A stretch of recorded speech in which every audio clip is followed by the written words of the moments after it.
Co-pilot, analyze this budget report and tell me what questions we should expect on our call. Todd's $12,000 steak. We have many friends of His Excellency who are here. We have we have His Eminence, the Most Reverend Macarius, with the three persons accompanying him, and many other visitors whom we introduce as we go along. I want at this point in time to invite Yunchin Wamalwa to make very brief remarks, and invite Dr. Mukisa Kitui, who will be able to give some remarks. Thank you very much, Your Excellencies, for making time to be here with us. Mine is not to make remarks, but just to introduce our team that has accompanied His Excellency Dr. Stephen Kalonzo Musyoka. And I think I'll start by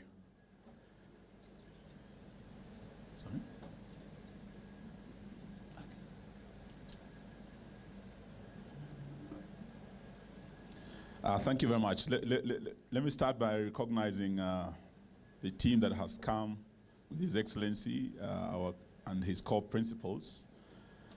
Our coalition has two senior Kenyans. One is Kalonzo Musyoka himself, who was the 10th Vice President of the Republic of Kenya, and a diplomat whose career we celebrate today. We do also have the second Deputy President of the Republic of Kenya, His Excellency Rigathi Gachagua. I think he'll be joining us shortly. We also do have present the former Minister for Justice, Martha Karua, and I will be requesting her to say a word on behalf of our team. Mine was to introduce, not to say a word. And we do have also in our team the former Speaker of the National Assembly, Justin Muturi. He's here with us. He was also the Attorney General of the Republic. And you would remember, Your Excellency, is the famous or the infamous story of abduction of a senior member of cabinet. The gentleman who is with us here today was indeed the Honorable the Attorney General of the Republic when his son was abducted. He might not have the time to tell the story, but we all do know his story, that probably if he wasn't an eminent person in this republic, maybe his son would not have recovered from that trauma, like many other young Kenyans we lost. He was also the Minister for Public Service, immediate outgoing minister. We also have the Honorable Linturi, the outgoing Minister for Agriculture, who is here with us. We also have, and I will be requesting Martha Karua to come and say a word, many senators and governors and members of parliament who are here with us. And we want to hear this great story of a young man who came from a village in Sekuru and who walked to the pinnacle of diplomacy and made history that we have just witnessed tonight at a time when our country actually is facing a diplomatic disaster. Looking at his history and what he did in Sudan, in South Sudan, and DRC and other parts of the world, we will be hearing his story tonight at a time when we have a leadership that has become like a bull in the china shop. We do hope that this team one day will be privileged enough to put Humpty Dumpty back on the wall. May I invite the Honorable Martha Karua to say a word on behalf of our team, and to invite the Honorable Mukisa Kitui, who is a renowned diplomat, who was the Minister for Trade in the Kibaki government, and who also became the UN UNCTAD Secretary General, and he served for 2 terms.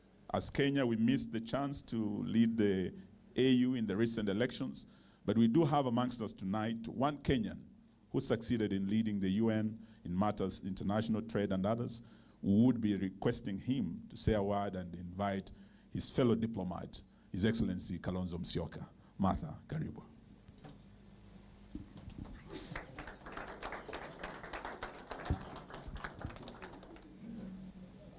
Good evening, everyone.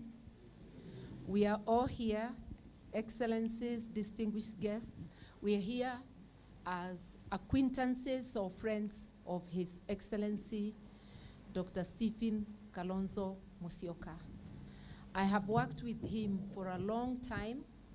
Maybe he may or may not remember, but I've reminded him once or twice when I was a young magistrate before the age of 30, and he was a young lawyer. He did appear before me. You don't always remember people who appear before you, but I liked the way, I noticed the way he handled the case and his clients, and he led them, because it was a case that people could reconcile, he led them to reconciliation. Maybe that's a trait in diplomacy. And later on in life, I met him as a member of parliament. I found him in parliament in 1993. For the young ones, that may sound like a long time, and it is. We've been around. So, and we've worked with him since. He's an easy person to work with, amiable, respectful, a diplomat to the core. And even though we were on the opposing side those days, he was a minister in the Kano government, I was a member of the opposition, and we still were able to relate. I do recall when we started the formal journey to the constitutional review process. It is His Excellency, Dr. Stephen Kalonzo Musyoka, who was able to lead the Kanu team to negotiate with us and to address us in a manner that we could actually sit down and negotiate. You may not remember that, but that was the Bomas and Safari Park process. We have later worked closely on the same side. In 2002, when we came into government, where he became the Minister for Home Affairs at one stage, and I was Minister for Water at that time. We have worked well, and I know he's a people person and a great team member, team player. We've also worked together in opposition when we were both out of government. For the last 12 years, we have worked together, and more lately, in the 2022 presidential elections, we worked very closely, and after whatever transpired, we have continued to work together, and now we are together forming a broad coalition to transform the country. I would just want to conclude by saying that Stephen Kalonzo Musyoka is not just a diplomat because he has worked as one. He's a born diplomat, a great person to work with, and a person who is open and transparent in his work. And with those very many remarks, I want to call my friend, age mate, Dr. Mohisa Kitui, former Secretary General of UNCTAD, and a person who was a colleague minister. We were in college together, then in parliament together, then in government together, and now working together in the opposition. Yeah. Asante sana. Your Excellencies, Ambassadors and High Commissioners, friends of Kenya, Your Excellencies and honorable leaders of political parties, other friends of Dr. Stephen Kalonzo Musyoka, ladies and gentlemen. Nice things have already been said about our host today. I'm not going to repeat those. I just want to say one or two little things that don't so much mark what he did, but why we miss such talent in public leadership in the country today. The first 10 years of my acquaintance with Honorable Kalonzo Musyoka, he was a Minister of Government, and I was an opposition parliamentarian. The highest point of our altercations was during the crisis of the genocide in Rwanda, when I brought to Parliament a motion of adjournment to discuss the failure of African diplomacy and the failure of the world to stop the butcher of innocent civilians in that then sad place. Since then, we even got very, very closely together, because after the 2002 elections, I became Minister of Trade and Industry and was Foreign Minister. We were both members of Council of the East African Community. So for a very, very intense 3-4 years, we were intimately involved in negotiation of a common market, the customs union and common market for East Africa. I remember we were spending sleepless nights with Jakaya Kikwete and the Deputy Prime Minister of Uganda to beat the deadline, because there was that drive and desire for East African integration. But beyond that, he's known as Mr. Peace Builder for his work not just in Sudan, but also the Mbagadi process for peace building in Somalia. We mention these things not so much as a celebration of an icon of diplomacy, but as a sharp contrast to the sad situation in which we find ourselves today. Unfortunately, egos and guns have been bigger in supply than brains in South Sudan, and you see how the promise of the youngest African country has turned into disaster. The speech from South Sudan and the poorest victims of those that came back in our country. Similarly, Sudan unravels as Khartoum becomes a no-go area. It pains those of us who have associated with peace building to know that we have a president who, sheerly for personal interest in bloody gold, is dragging Kenya into a crisis that's not our own. And he brings people to this territory to try to form a so-called shadow government, when those people have gained their reputation for slaughtering black people in Darfur and Zagawa. It's a disgrace that could never happen if Stephen Kalonzo Musyoka had his way, had a say in how Kenya runs its diplomacy. Similarly,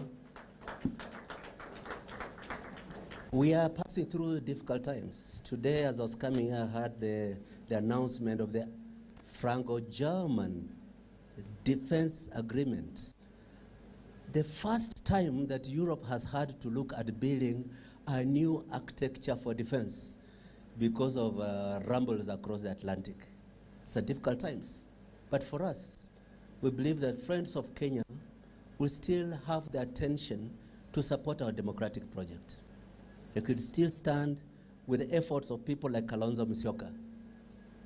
Traditionally, the struggle for Kenya's democracy has been watered by the principled statement of the diplomatic community that we stand for what is good for the country, without fear of intimidation, without being blackmailed, without pretending to hail a king as having the best clothes when you can see that the king is naked. Sorry, it's not my day. I just want to say we contrast what we have heard and what is existing in the Kenyan gene pool and the inadequate capacity, competence, and execution of diplomatic duty that we witness in our country today.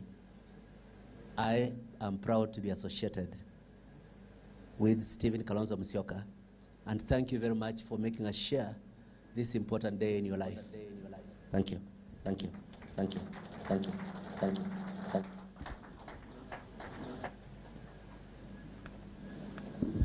you. Your Excellencies, the ambassadors, high commissioners, and our distinguished guests, yes, allow me to acknowledge two people. We have the ambassador of Cyprus with us here, and also the senator for Kisii County, Senator Onyonga. I will now, it's now my humble pleasure to invite the Wiper Democratic Movement Chairman, Andrew Sunguli. Sunguli has been a close friend of His Excellency Dr. Stephen Kalonzo Musyoka. They have been together in politics together, and he wants to make a few remarks.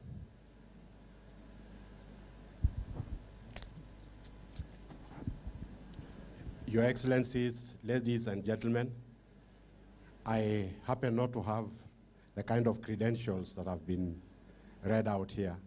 Actually, my only political credential is that I was the running mate to Stephen Kalonzo Musyoka in what turned out to be the shortest presidential race in Kenya's history. I think it lasted 3 weeks to be exact, but we enjoyed it. And it's not so easy speaking in a crowd like this that has diplomats. I do not know exactly which language to speak because I'm told diplomats speak many languages, including double speak. But I'll try. It's a great honor to have been associated with Dr. Stephen Kalonzo Musyoka and to realize that he is actually celebrating 40 years in politics. And I don't know whether you understand what that means. There is a common joke that used to run, and it was in the form of a question. What does a politician and a diaper have in common? And the answer is that both of them should be changed regularly, and for the same reason, and the reason that it gets soiled. So to have survived 40 years without the need to be changed tells you that he has outlived many diapers and he hasn't soiled himself in politics. I think that alone is what makes us celebrate Stephen Kalonzo Musyoka today.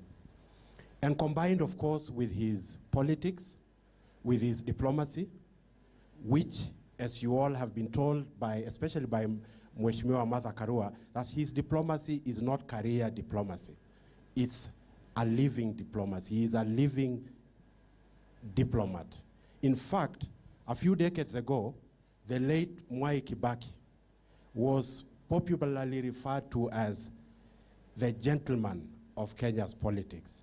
And I would dare say, without doubt or equivocation, that the heir to that title as a gentleman of Kenya's politics is Stephen Kalonzo Musyoka.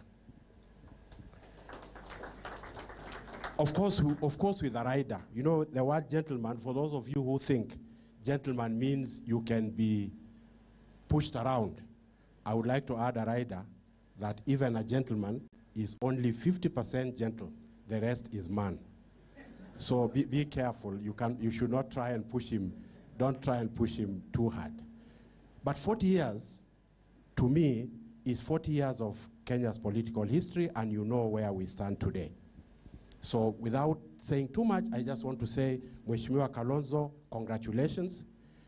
But your biggest diplomatic duty lies ahead. In my view, the building of a people's coalition is going to require the summoning of all the diplomatic skills that you have acquired in your life. So you are going to be crucial, and your diplomatic skills are going to be needed in the building of that people's coalition.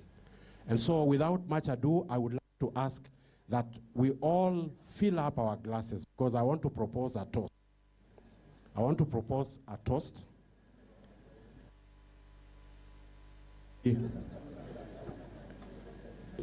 Just fill up your glasses with whatever you are drinking, and if somebody would also hand me one, non-alcoholic, to be precise.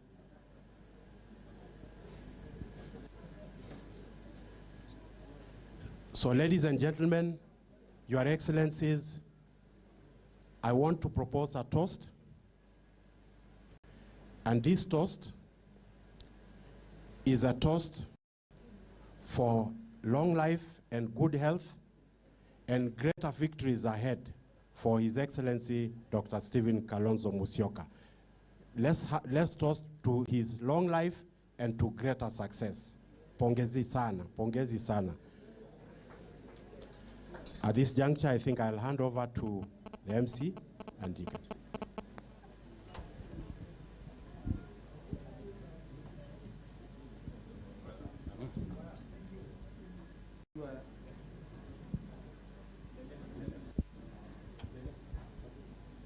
Your Excellency. Andera, sauti kwa hii mic.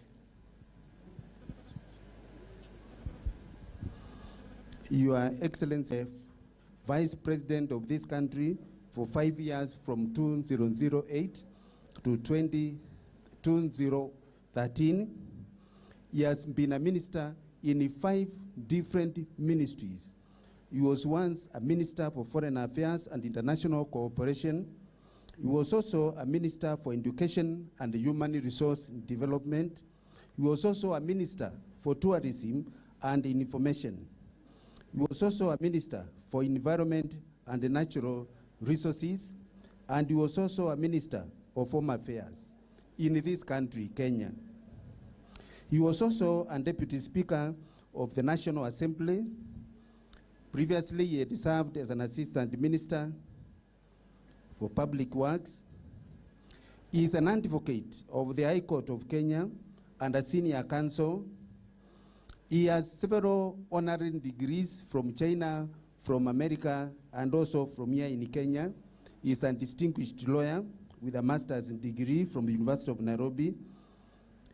His career spans for more than 40 years, and it is now my humble pleasure to invite the keynote speaker, His Excellency Stephen Kalonzo Musyoka, to address the gathering. Thank you.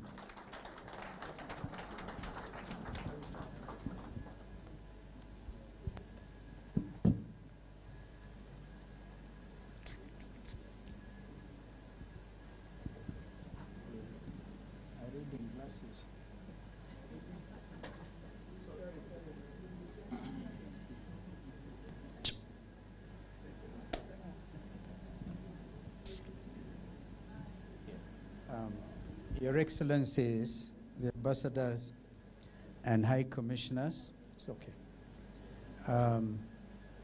My colleagues in the People's Coalition, invited guests, ladies and gentlemen, this is meant to be a stress-free occasion. So just shake around and say, this is no serious business. And just greet the person next to you, because I think you should. If there's somebody you don't know, please don't leave. Your Excellency, the Australian High Commissioner just met Philip Kisia. And Dr. Farouk Chowdhury, my friend, the High Commissioner of Cyprus, call it Kypros. I greeted him, Kalispera. That's like my second country, and thank you, Your Eminence, for coming. Thank you all. These are my reflections. Of course, they can't be exhaustive. But before I do make a few remarks in that regard, I just received a telephone call from Fred Matiang'i. He was supposed to be here, and our brother Senator Richard Onyonka, are you still there? Senator Richard, he's right there. Please come so people see this tall, kissy man.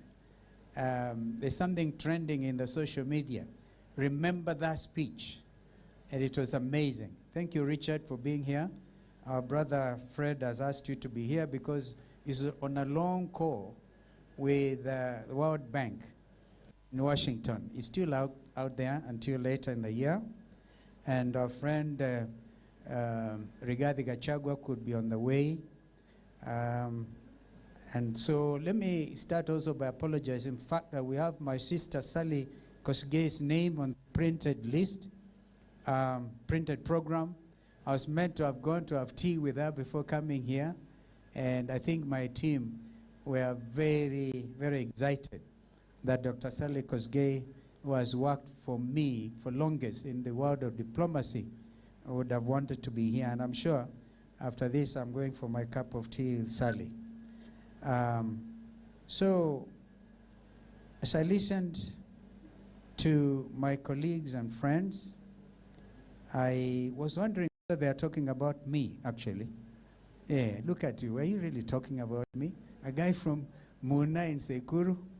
After Wamonyoro last Sunday, we all decided the next stop should be Sekuru. There's a village called Muna. And Muna actually means when you get to Muna, you get completely helped. You turned around. Your fortunes turn around. It's always nice to hear positive feedback from friends and colleagues, and I truly well appreciate it. I'm thrilled to see all of you here tonight. You've endured both Nairobi's traffic and weather. Nairobi weather is becoming like British weather. You meet a British man, they ask you, how is the weather today? Nairobi weather is becoming pretty much like the British weather. Thank you for trying, and you've all made it.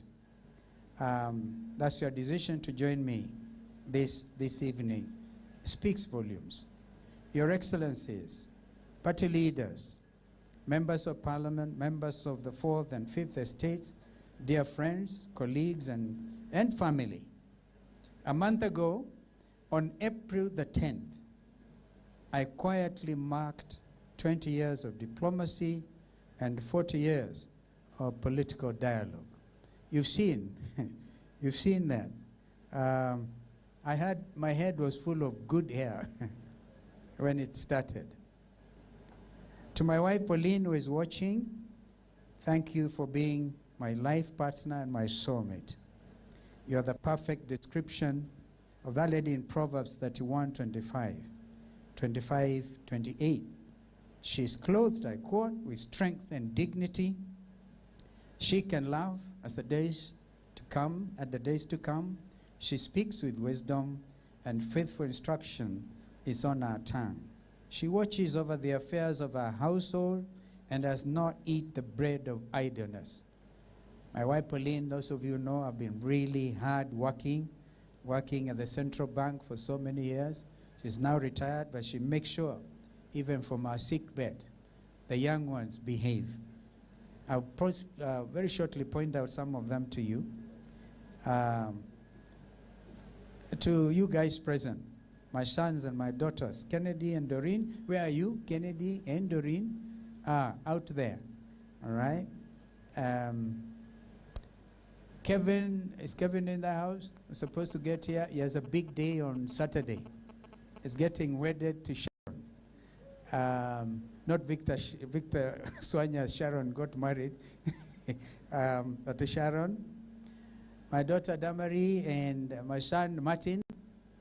I don't know whether they are here. They must be trying to get here. Some of you remember that Damari got married in December to that wonderful young man from Kirinyaga, Martin Nyaga. And Klein, who has been jumping around here. Klein Mairu. Where's Klein? Yeah. You know, Klein, I want to say this, as I said before, I went to Parliament a bachelor. And I had a very, very difficult decision to make because I wanted to get married very quickly in '85. My sister, when I appeared before you, I looked timid. I'm not quite sure whether I was married yet because I was not in Parliament. I was still a bachelor. So these young people have known just a political father. But balancing these things can be very difficult. When I made the decision to join elective politics 40 years ago, as I mentioned, it was not even 40 years because I lost in 1983 at the snap election, as you may have seen. And people thought I was like a mad young man. But then I'm reminded of the TikTok conversation we had a few days ago. If you hear somebody, a man or woman, saying, I'm not mad, please notice those are the first signs of mental illness. My armor at the time consisted of God's cloak, a law degree, my soon-to-be wife and life partner Pauline, and a burning desire to accomplish something worthwhile for my people. I stress my people because my world then was people of Kitui North. The previous speakers, as well as the documentary, have highlighted many facets of my diplomatic experience and political discussion. As a result, I will not belabor them any further. Nonetheless, I'd like to thank everyone whose faith and conviction in my abilities propelled me to this incredible position. I will always be grateful for the privilege to serve for 28 years as Member of Parliament of Kitui North, as it then was, and Mwingi North, the longest serving after Presidents Daniel Arap Moi and Mwai Kibaki as Minister in 5 substantial decades, as an Assistant Minister under the guidance of 2 great servants of our Republic, the late Honorable Ken Matiba and the late Honorable Justice Oletipis. As the youngest Deputy Speaker in Parliament, and of course subsequently, as we all know, as the 10th Vice President of our country. Your Excellencies, friends of Kenya, colleagues, the fourth and fifth estates, Kenya is currently at a crossroads, much like it was 5 years ago when I was first elected to Parliament.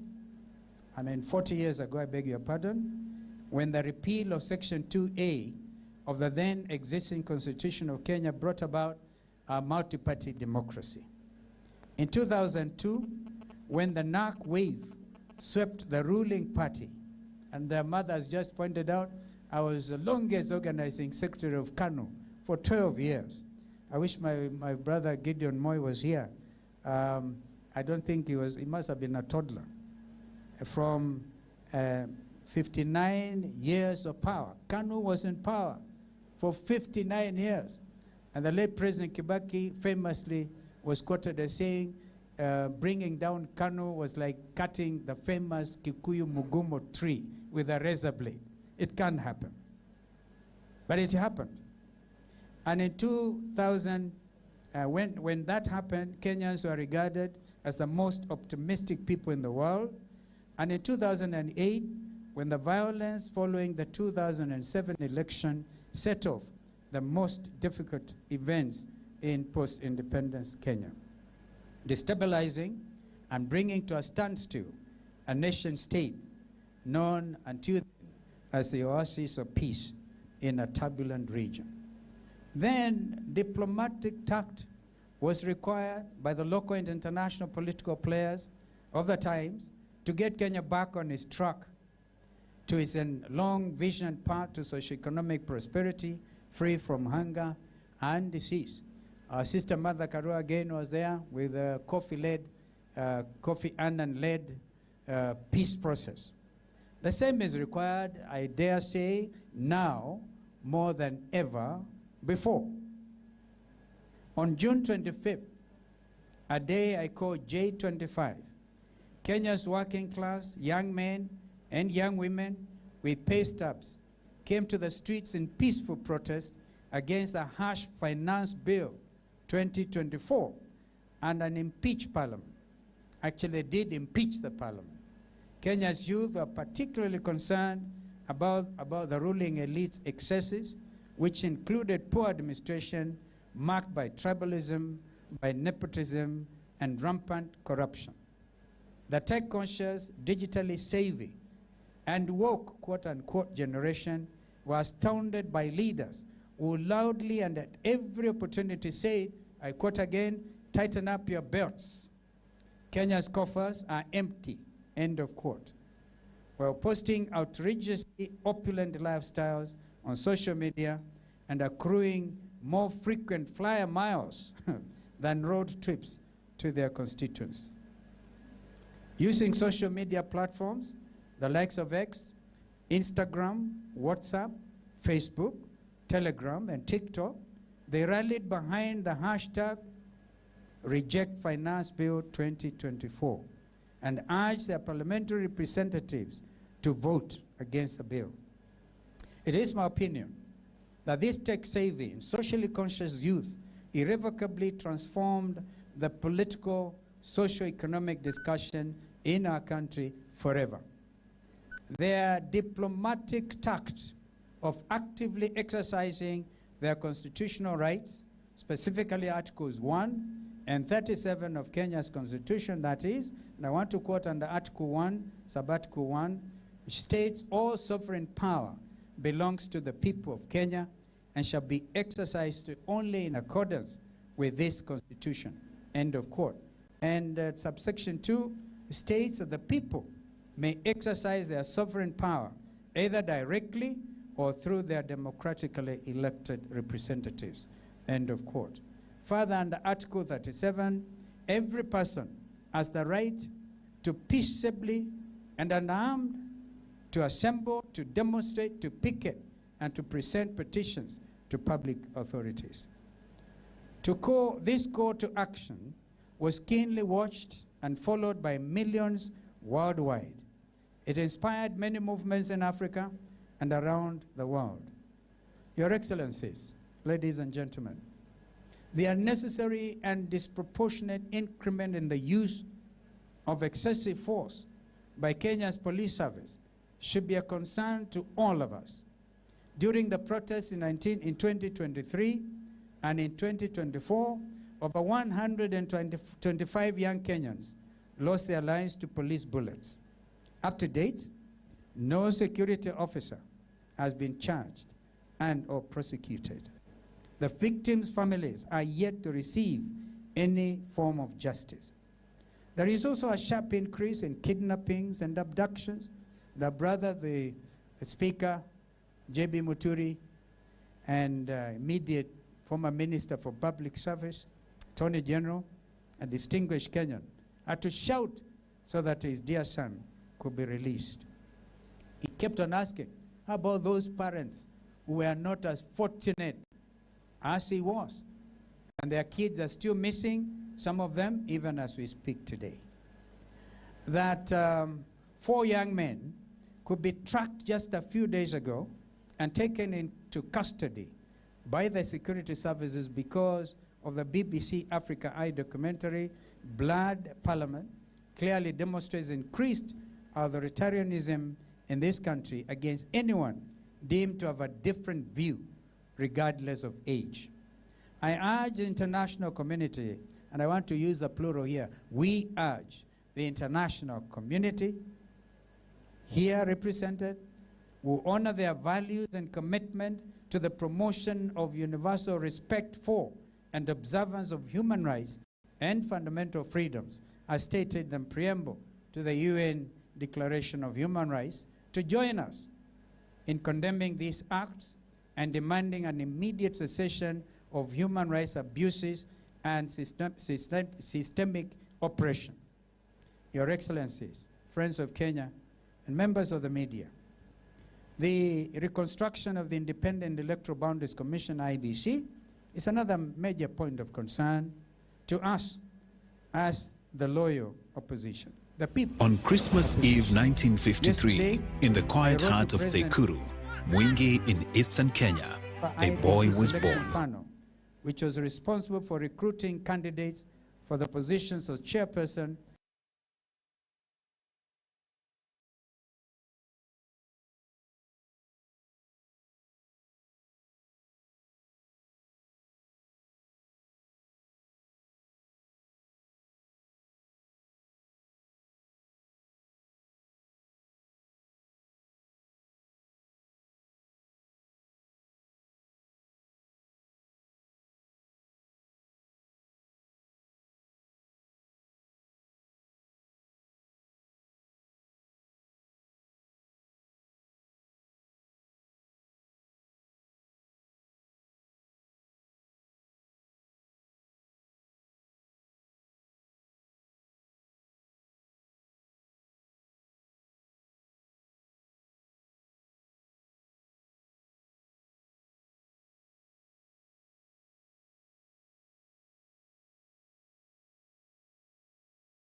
national organizing secretary and master of ceremonies at the meeting that bowed to public and international pressure to reopen the door to multi-party democracy in December 1991, Kalonzo, also the then Deputy Speaker, actively participated in the repeal of Section 2A of the then Constitution of Kenya. Ninafuata yale wananchi wanasema because I believe that Kalonzo began to hone his much-heralded gift for diplomacy. The international during the Interparliamentary Union meeting, 193rd member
of the United Nations. It is this, Kalonzo's calm and calculated negotiations to assist resolve crisis in Somalia, Burundi, and the Democratic Republic of the Congo, among others, that have earned him international recognition for defending human rights and supporting peaceful conflict resolution through diplomacy. As we gather to commemorate 20 years of diplomacy and 40 years in the political discourse, we honor a man who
is at the meeting that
self-determination as a calculated negotiations to assist resolve crisis in Somalia, Burundi, and the Democratic Republic of the Congo, among others, that have earned him international recognition for defending human rights and supporting peaceful conflict resolution through diplomacy. As we gather to commemorate 20 years of diplomacy and 40 years in the political discourse, we honor a man who has assimilated not just the lessons of humility, but those of honesty and integrity. We must pay tribute to a statesman who lives by the Latin phrase, non sibi sed patriae, meaning not for self, but for country. This is a tale of fortitude and courage, whose unshakable faith in MP Philip Manandu dominated and controlled parliament. Kuanguka ni kitu kibaya sana.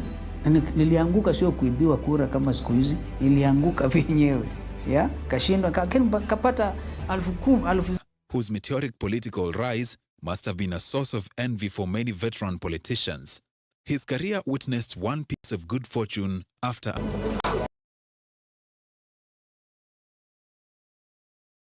mediating the Sudan peace process. Is widely considered one of his